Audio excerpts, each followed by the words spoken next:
Ayan, so hello mga papi, magkakabit tayo ng 62mm. Kakabit ko na, hindi ko na matiis. Uwi ako dapat eh. So tatanggalin ko yan, huhugutin ko to, so hindi ko na ipapakita. Okay, so baklasin muna natin. Moment of truth tayo, tatanggalin ko muna to. Wala kasi kung tiga video eh, videohan mo kaya ako. Tanggalin ko lang itong upuan, tapos ito.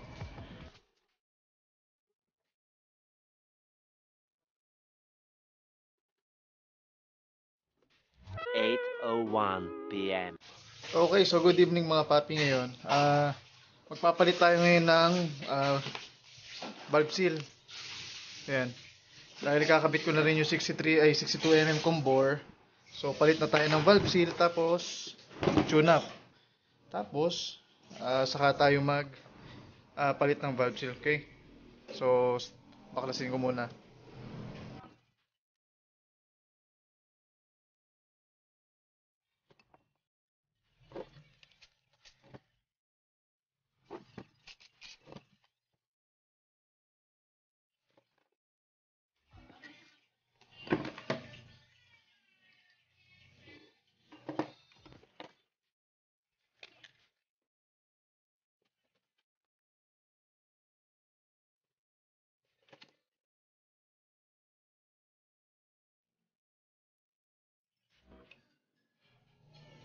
Ayun, natanggal na yung valve spring. Tilak. So ito yung valve stock lang. Itsura niya. Ayan.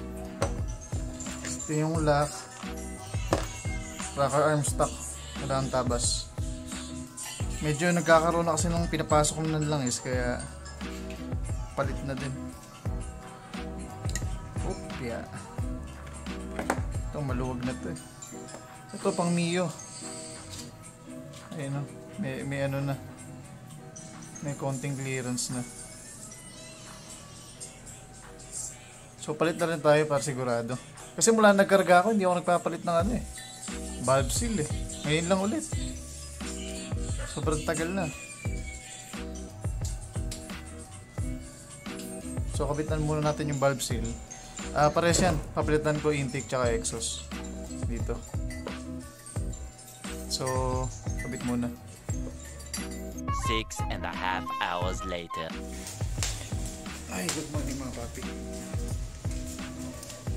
So, Sunday na naman ikakabit ko to. Mami, yung gas ko. Matapot.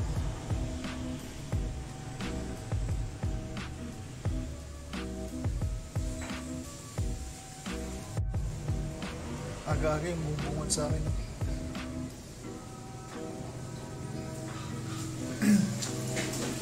So, kakabit ko ngayon yung 62.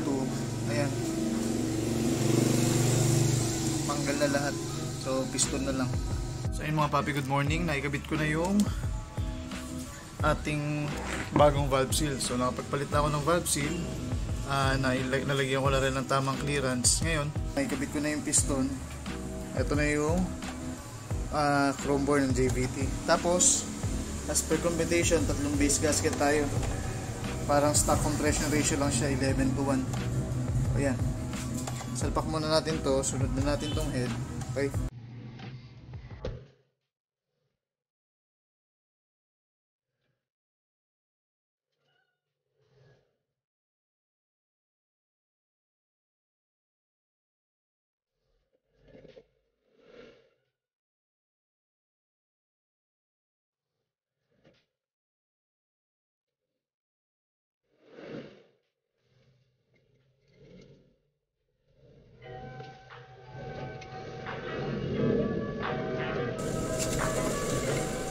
Pinaka-deck height.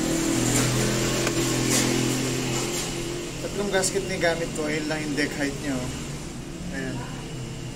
So masyadong mataas ang compression. Kung siguro isa lang ang gasket ko, flat yan. Ayan. Diba? So ayan, nakabit na 62 na chrome bore. Kabit ko na tong head.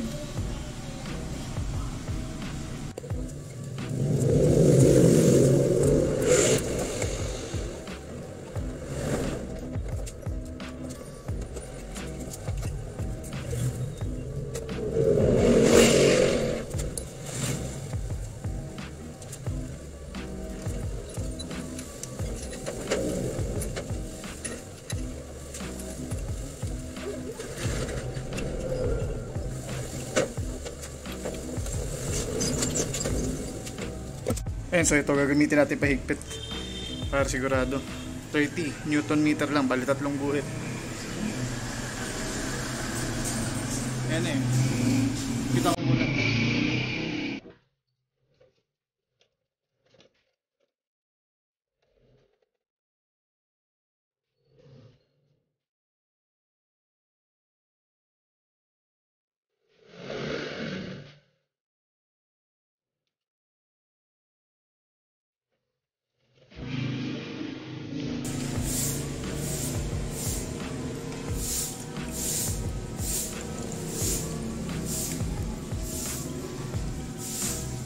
Okay, so tapos na natin ikabit. Testing mo natin bago natin isara ito lahat. So yan. 62mm chrome bore, 32mm na throttle body, 150 injector. Okay. Alisin muna natin itong mga tukod. Okay, so first start. Oop.